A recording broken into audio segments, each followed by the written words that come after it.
So I'm just going to pre apologize for the glare in the glasses. I need them or I can't see. And the lighting in my kitchen tonight is just, it's doing me favors. So we're just going to roll with it. Hey, friends, it's me, the Ebony Otaku, the well rounded nerd. Yep, the cover's coming off my book. Today, I wanted to dive a little bit deeper into Snowflower and the Secret Fan by Lisa C. Right now, I'm also editing a deeper dive into Ru Yi's Royal Love in the Palace. And that's come up as a request several times to go deeper. And I think I'm ready to do that. I've been learning a lot about editing software and how I want to do certain things because this is still a fun outlet for me. And even though it's fun, because I'm a professional trainer and speaker in real life, I still want to do it as excellently as possible. So that's taken some time to figure out how I want to do those things. But in the meantime, while I'm editing that, I thought that would be a good opportunity to revisit this wonderful book and talk more deeply about its amazing subject matter, and then also do a reading from it as well.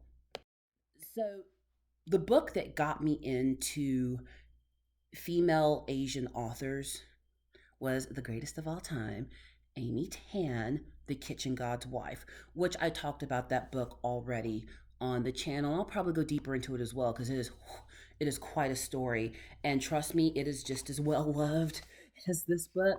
I've read it. I can't even count how many times I've read this at this point because every time you read a novel, you discover something new because your eyeballs will accidentally skip a word or you'll have to reread something just to make sure that you really got the understanding you thought you got, or did I really just read what I thought I read?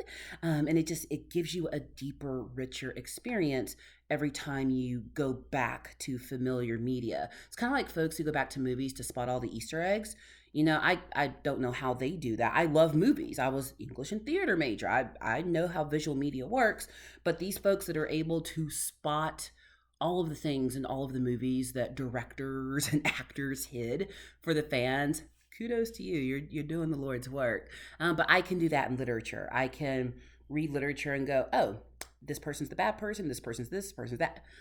But I'm as familiar with that as someone who is a professional movie critic. So every time you go back and rewatch media or reread media, you get something different that you didn't catch the first time. So I'm going back into Ru Yi's Royal Love in the Palace now that I figured out how I'm going to edit that type of video and whatnot. And while I was doing that, I thought, it's a good time to go deeper into Snowflower and the Secret Fan, talk a little bit deeper about the meaning in this book and what it really represents and some of the really deep subject matter that's in here, along with do a reading from it, because I think it's important to encourage people to read. Good prose is meant to be read aloud. There's actually, again, Christian perspective. I've been very honest about that. There are certain chapters and books in the Bible where it starts by saying it should be read aloud. Revelation is one of those books. It is meant to be read aloud. Psalms is one of those books. It's poetry, and poetry is meant to be expressed and received in and heard. And some of these novels are just too good to keep them in. I want to share them with people and encourage people to read more because we're discovering stories that have made up this beautiful tapestry that we call humanity. So when I did my first round of college, back, 17 to 20 ish, yes, I started college at 17. I was a theater and English major, have said that several times. Um, and I went to an HBCU, a historically black college university. And I was really privileged to get to dive deep into a lot of African American authors and a lot of African authors. I was introduced, of course, to Langston Hughes, Chinua Achebe, James Weldon Johnson, and so many more. And it helped me understand, the things that people who came before me that looked like me, who had a much different experience of life. It helped me really understand and respect where they had been. Remember, good fiction is grounded in reality. And that's how we can build connection with characters and want to follow with them and see what happens. I want to know what happens to this character in the book because I am attached to them emotionally in some way. And that's what good writing does. It gets us attached to the story. And as I got older and was exposed to more types of novels, more types of books, I discovered eventually, you know, female Asian authors. Of course, Amy Tam was the one that got me into it with The Kitchen God's Wife. And then I would intentionally search for that genre of author at bookstores and just had this voracious appetite because I discovered in the stories of Asian women in particular stories that were very similar to what you might see out of different African nations. When you look at the way the family structure is between Africa and Asian countries, very similar with mostly a patriarchy. I'm just telling you how it is. These are not judgments. I'm relaying information, but mostly patriarchy. These are cultures in African countries and Asian countries that historically have been allowed to practice polygamy. Now, there are some tribes out there that have done the opposite of polygamy, which I don't know what the actual term for that would be, but they're led by a matriarch. There was one tribe I studied about in college in South America. They're an indigenous tribe, so they're not really connected to the modern world, and they are a matriarchy. So there is a head female who gets to decide who gets to do the birthing, and also which of the men in that tribe get to sire her offspring who is worthy. And that's the complete opposite of how a lot of cultures work. And then also really understanding why the role of women had to evolve in societies over time, because a lot of what we see in these older stories as we read history, the fates of women were completely out of their hands. They didn't have a choice in what was going to happen to them. They were born literally to just serve a purpose. And if they had dreams, aspirations, wanted to be something, none of that mattered. They existed to fulfill the needs and wishes of their families. And that's it. However, even with all of that happening, in these stories, you still find inspiration from women who, even though they lacked choice, even though their lives were decided for them, they still managed to forge ahead and make something beautiful from their lives. Now, before I get into the portion of this book that I want to read, I want to talk a little bit around the central topic that this particular novel is based around, and that is the custom of foot binding. So this is your warning. If you don't want to hear about this, I would just watch something else because foot binding is pretty it's a lot. So we're going to cross compare a little bit between Ru Yi's Royal Love in the Palace and Snowflower and the Secret Fan because they both follow the stories of women whose lives were decided for them. They didn't get a choice in what they wanted to be. However, when those circumstances were handed to them, they made the most of what they could. Remember, Ru Yi, she's out there playing checkers while everybody else is playing chess. And then our central protagonist in Snowflower and the Secret Fan, Lily, her goal in life is to be as good of a daughter, wife, mother, grandmother that she can be. That if she does all the things the way she's expected to do them, well, then her life will be blessed the way that it's supposed to be in their society. Now, in ancient Chinese custom, when you looked at the family of the emperor, whoever the emperor had to be, now remember, China wasn't always China. It used to be many nations and then all got brought together into our land, which is China, as we know it today. But in the ancient days of the emperors and their families, the family of the emperor was meant to be an example to the rest of the nation as to how a family should function. You've got the emperor, the man, the son of heaven, at the head of the family, and then he has his wife or empress, and then he is allowed to take on additional concubines and consorts for the purpose of reproducing and hopefully reproducing sons. Women who were possible consorts to the emperor, they were kind of raised to be that. It, from birth, if they were from noble families, perhaps they were that daughter who was so low on the totem pole that they weren't going to marry her off to some duke or lord. It's like, you know what? We can throw her in the harem at some point. Or maybe they needed that daughter for political positioning by marrying her into the right family at the right time. These were women who were raised very differently from our central protagonist here, and they're kind of living around the same time, not like same day and decade, but within the same sphere of cultural influence. So when we look at Ru Yi, she grows up in a privileged life because she's the daughter of a prominent family, but she's also raised to be educated. She understands men's writing. She understands what the world of men and intrigue and politics is, because she could potentially be the mother to the emperor one day, and have to safeguard the raising of that next son of heaven. So she has to be educated, and not just beautiful, but to know art, to know history, to understand politics, sometimes even foreign languages, depending on where in history we're looking. And then also the etiquette of being a part of the harem and the court and respecting that family hierarchy. It was the job of the empress to keep control of the harem.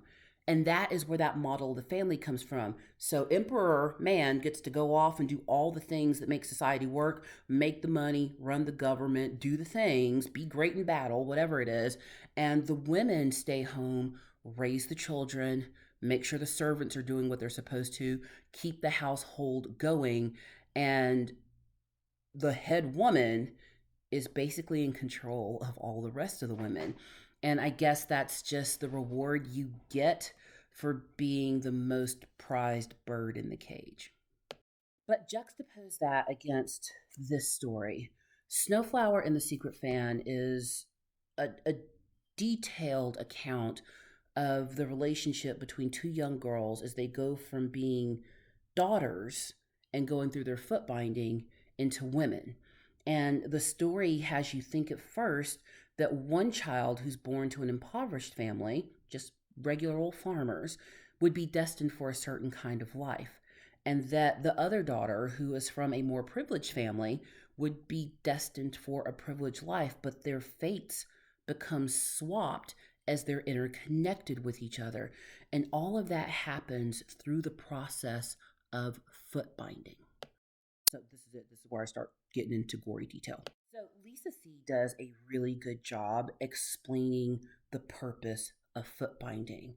There were periods in Chinese history where women of the royal court had bound feet. There were periods where they didn't, depended on the preference of that emperor at the time. And here's why that's important, because in the case of our protagonist and her best friend that we watch grow up through this book, foot binding was a requirement for them. Again, we're not judging, we're just talking about it. It just is what it is. Foot binding was a requirement. Here's what foot binding meant, because it was a very painful, it was a brutal process. And I cannot stress the brutality of it enough. This was something that grandmothers did to mothers, did to daughters, did to sisters, did to nieces. It was something that happened upstairs in the women's chambers, away from the world of men. Men knew what was happening. And the purpose of the foot binding was to give a girl a chance at a different kind of life. Because foot binding and making it through that process to achieve a perfect golden lily, the itty bitty foot the size of a thumb that caused a certain kind of sway and walk that was real mysterious and alluring, said to the prospective family of this girl that one, she's obedient. It is so painful to go through foot binding. How can I say this and not turn off everyone who's decided to view my channel? Look, they would take strips of cloth dipped in liquid, alum, and other things, hold a girl down, and this girl's maybe at the youngest 3 or 4, at the oldest 8, 9, 10, hold her down while mother wrapped these bandages around her from like her mid calf down to her toes. And the purpose was to cut off the circulation at the calf so that it started basically killing the foot to a certain extent. And that first wrapping so tight that you can't even squeeze your pinky nail into it. And then the young girl will be ordered to stand up and pace the room when she's in agonizing pain. And this would happen over and over and over again. Time would pass, they'd take off the old bandages, put on new ones, she'd have to walk. Take off old bandages, put on new ones, have to walk until the bandages were so tight, she had walked so much that one day in that walk you would hear a crunch, and that was that bone in the middle of the foot breaking in half. And then you might hear a little pop, pop, pop, pop, pop of the toes breaking, which was the goal. And then the girl would have to walk more. Because then what mother, grandmother, aunts, sisters would have to do, mostly mother to daughter, would be to shape that foot into the ideal shape with the toes curled under and just the big toe peeking out and the heel for balance. Little known fact, the reason high heels exist in the West is because when the West met the East and saw the alluring walk of women with bound feet, but they didn't really know like what that whole process was. They wanted to imitate that, but why would you? You got this whole ancient tradition. They're not. They didn't just hand that over to the West. West went back and created shoes that imitated that walk, and from what I've read, to an extent, without knowing quite yet how that walk was achieved. But I digress. So the girl's bones break, and then her foot is shaped and formed into the ideal size. And that says to her prospective family, she's obedient. Because to make it through foot binding and come out with a good result, a perfect golden lily, you had to be obedient. You had to walk when your mother said walk. You had to change your bandages when she said change them. You had to bite the stick as she molded your foot and not cry out in agony. That was pure obedience. And when families were going to bring in a female, another useless branch, who would hopefully provide sons, then she should be one who would be obedient. But then the next thing it would show that prospective family is that she could endure the pain of childbirth. I mean, we're talking about a day and age where epidurals aren't a thing. So everybody gives natural birth. And truth be told, a lot of girls didn't make it through foot binding. There'd be an infection, a blood clot, something to take them out. Not all young girls made it. So if they could make it through foot binding, there was a really good chance they would make it through childbirth. And then, even beyond that, being able to endure this process of having your bones broken and reformed and having to learn to walk all over again, it would mean that this is someone who can bear up in the good times and the hard times, that they can be strong no matter what.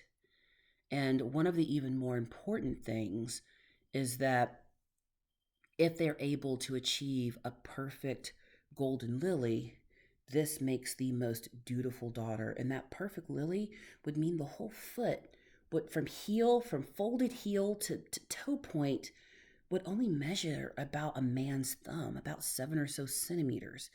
If they could get to that level of perfection, that meant in all things they could end up being perfect. So as a mother is breaking her daughter's foot and bones and molding it, she is literally shaping her life.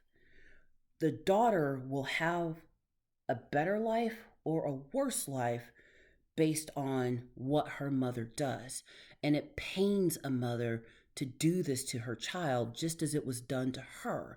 But if a mother loves her daughter, mother's love comes with pain. And she will do this to give her daughter a chance she never had. But then there's the ugly side of it. Well, not that it isn't already ugly, it's pretty darn terrible already. But there's the other side. A woman with bound feet is bound to her household. The key word is bound. That woman cannot run free. When a girl was young and her feet were unbound before she started that process of entering into womanhood, if she had brothers, she could go out in the fields and play. She could run up and down with her friends in the city streets playing hide and seek. She could be pulled up onto the back of the water buffalo and experience a sunset in her father's arms. All of that went away when she entered the women's chambers to start foot binding. And that meant she was now bound to the life in the upstairs. And a woman's fate at all times in Confucian society is tied to a man. In Confucius's rules for women, there are three rules a woman is supposed to follow that all of the rules fall under. When a daughter, obey your father. When a wife, obey your husband. And when a widow, obey your son. Which means at no time should a woman be without a man. Yes, to provide for her, to protect her, to give her sons and daughters, but she's also property. And here's where it gets really sad. There's a point in this book that really hammers home what the effect of foot binding was. If the feet could not be molded in such a way to get a girl into a good family, she became something expendable and disposable when times were bad. There's a chapter in this book that I may or may not read from in the future where our central character, as a wife with children, her village goes through a time of being attacked and everyone has to flee. Well, you've got all of these bound footed women who can't run. And that's probably the most ironic meaning in the foot binding. So, for a woman to have her feet bound meant that she was not someone to be used for physical labor. Only big footed, unbound foot girls did that work at this point in their society. So, if a girl, when I say girl, that could be anything from, 8 years old to my age and older, never had their feet bound, they were meant for manual labor. They could be maids, they could be servants, they could go work in the brothel, but they were not fit to be wives running a household for a respectable man because they could not be kept. Their unbound feet represented an unbound spirit. And if you can't bind the feet, you can't keep them tied to you. To be hobbling around on broken foot literally meant you were tied to that house. To go very far, you had to be carried on a horse, on a donkey, in a palanquin, on a wagon, something, or on even on somebody's back, being piggybacked. In some way, someone else had to transport you because those itty bitty bound feet that made you walk real cute wouldn't let you walk real far. And they certainly wouldn't let you run. So when their village is attacked, a lot of women and girls who were going through the foot binding process were abandoned because the men couldn't be bothered to save them. They were too much trouble to carry, to cart. They grabbed the sons whose feet were unbound and free and ran. And it is a very sad chapter to read. So even though the emperor and his royal family sets this ideal of what a family should look like, with the son of heaven at the head, his empress by his side, all of these concubine and wives and children, all living correctly in the order of heaven, they're all still expendable, useless branches. Because when push comes to shove, if you can't run and there's an attack upon you, then they get left.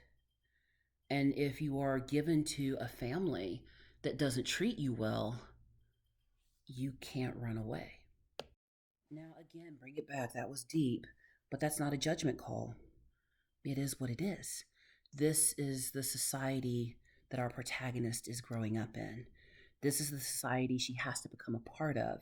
And it becomes a very admirable story because, unlike someone who may have been born into privilege and then could use their connections and family or whatever other their privilege allowed them to make their way, our protagonist has to choose a different path in order to have a successful life because she literally has no choices.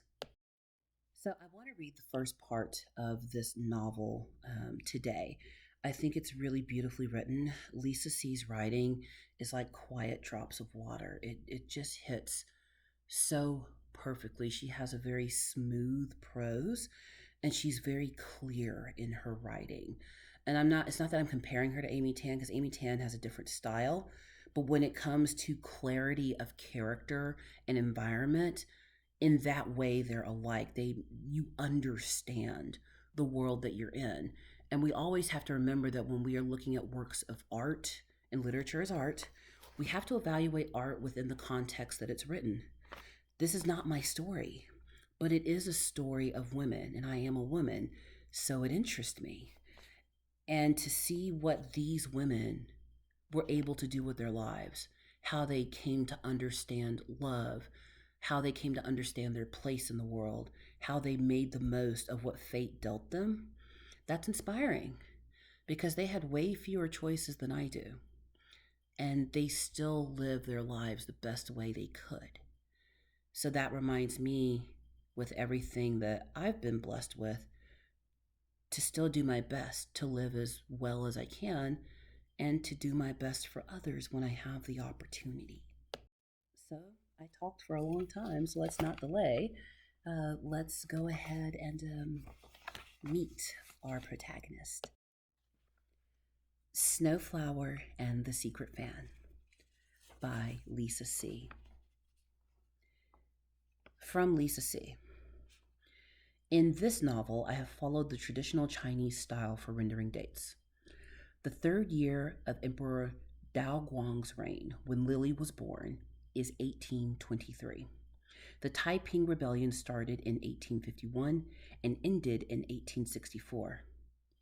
It is believed that Nushu, the secret code writing used by women in a remote area of the southern Hunan province, developed 1,000 years ago. It appears to be the only written language in the world to have been created by women exclusively for their own use. Sitting quietly.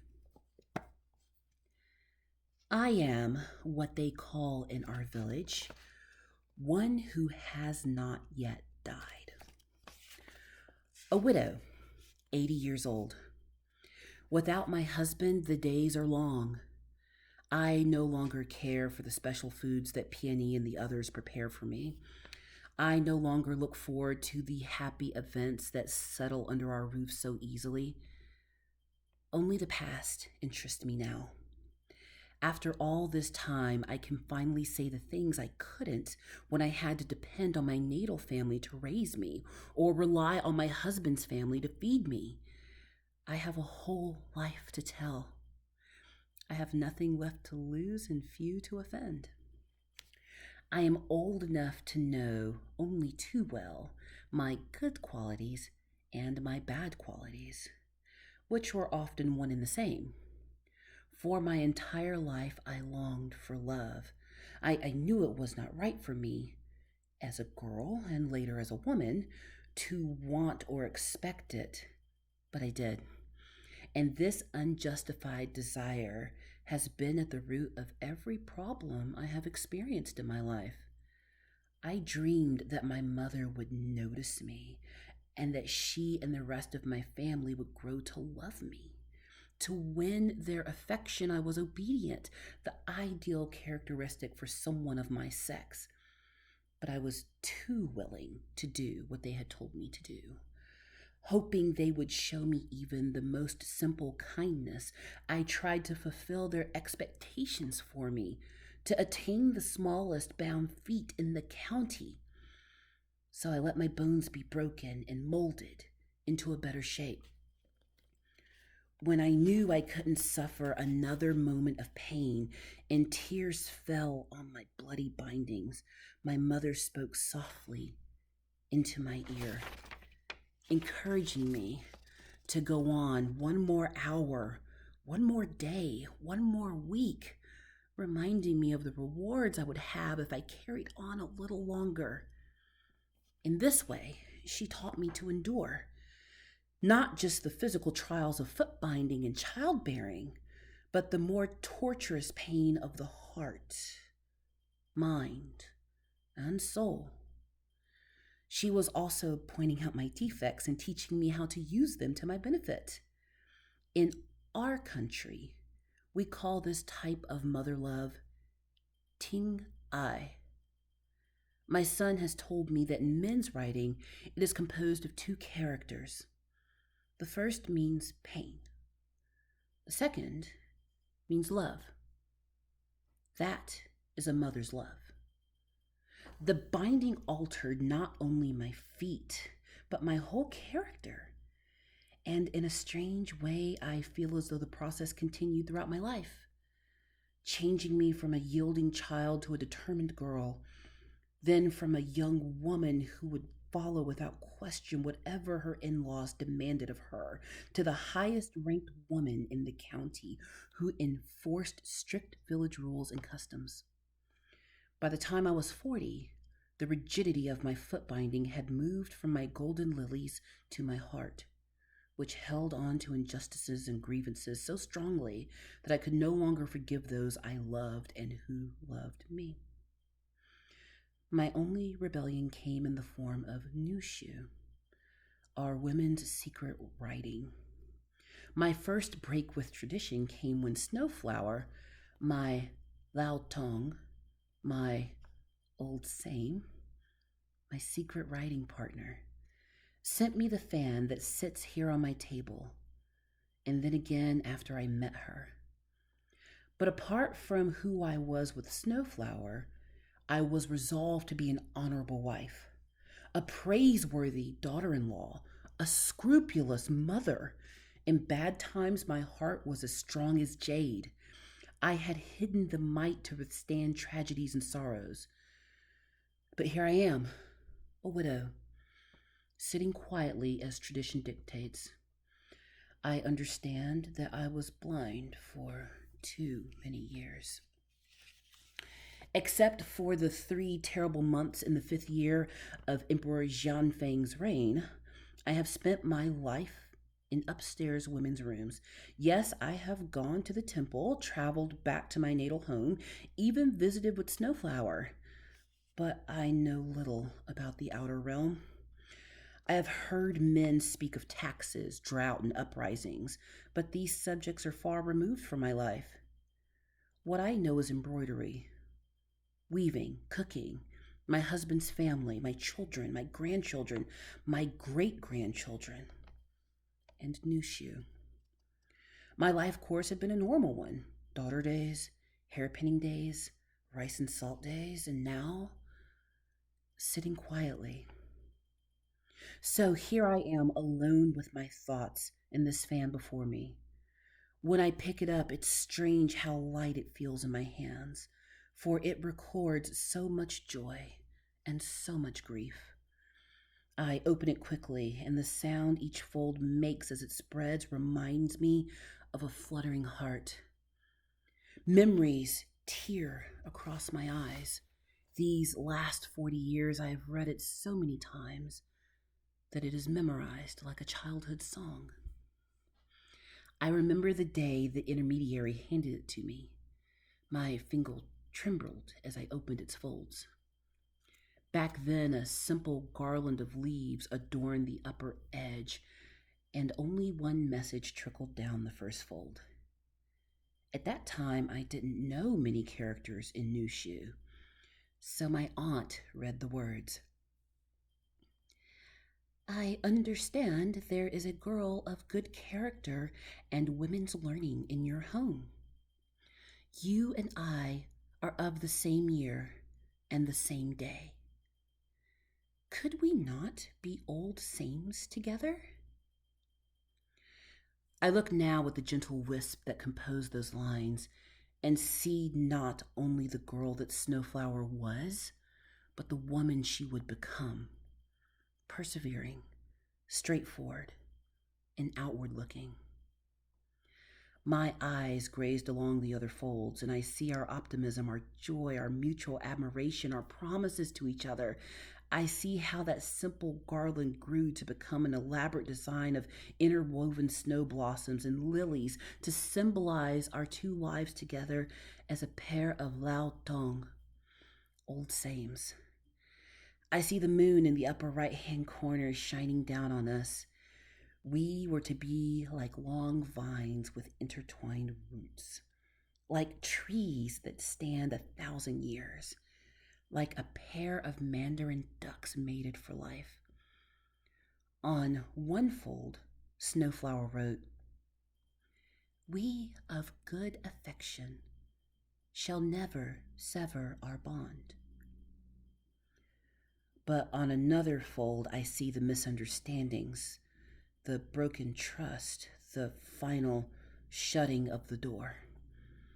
For me, love was such a precious possession that I couldn't share it with anyone else, and it eventually cut me away from the one person who was my same. I am still learning about love. I thought I understood it. Not just mother love, but the love for one's parents, for one's husband, and for one's loud tongue. I've experienced other types of love: pity love, respectful love, and gratitude love. But looking at our secret fan with its messages written between Snowflower and me over many years, I see that I didn't value the most important love: deep heart love. These last years, I have copied down many autobiographies for women who never learned a new shoe. I have listened to every sadness and complaint, every injustice and tragedy. I have chronicled the miserable lives of the poorly fated. I have heard it all and written it all down. But if I know much about women's stories, then I know almost nothing about men's, except that they usually involve a farmer fighting against the elements, a soldier in battle, or a lone man on an interior quest. Looking at my own life, I see it draws from the stories of women and men. I am a lowly woman with the usual complaints, but inside, I also wage something like a man's battle between my true nature and the person I should have been. I am writing these pages for those who reside in the afterworld. Peony, my grandson's wife, has promised to make sure they are burned at my death, so my story will reach them before my spirit does. Let my words explain my actions to my ancestors, to my husband, but most of all, to Snowflower, before I greet them again. So beautifully written. You can see why it's one of my favorites, and just I love exploring great works with people. I know in the first couple of videos I did where I started diving in to more Asian novels and Asian dramas, there were a couple comments where people were like, "You don't understand. It was terrible to be a woman." Yeah, I understand. I do. But I also don't believe in casting dispersions on a culture that, one, isn't mine. My goal is to find the lesson and the beauty, because it does exist everywhere, even in the worst circumstances. What can I learn? Why was this world this way? What did these women learn? And what can they teach me through what they suffered and what they triumphed? I'm not going to read this entire book because copyright's a thing. But I will read a couple more excerpts, probably one from each stage of her life. So, her I've already read her sitting quietly, but probably from the daughter days and our hairpinning days and our rice and salt days, just to explore more in depth of this world that Lisa C has introduced us to. And as always, suggest more things. I've gotten some really good book and literature suggestions in the comments.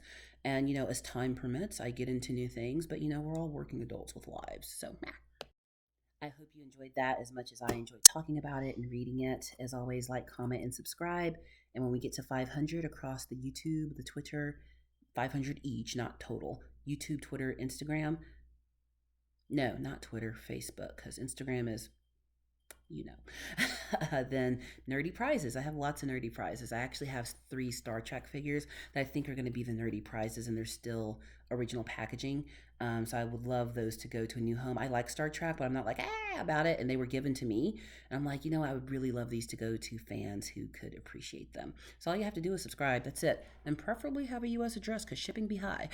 But I appreciate everyone who has joined the channel, and let's keep being nerdy together. Bye. See you in the next one.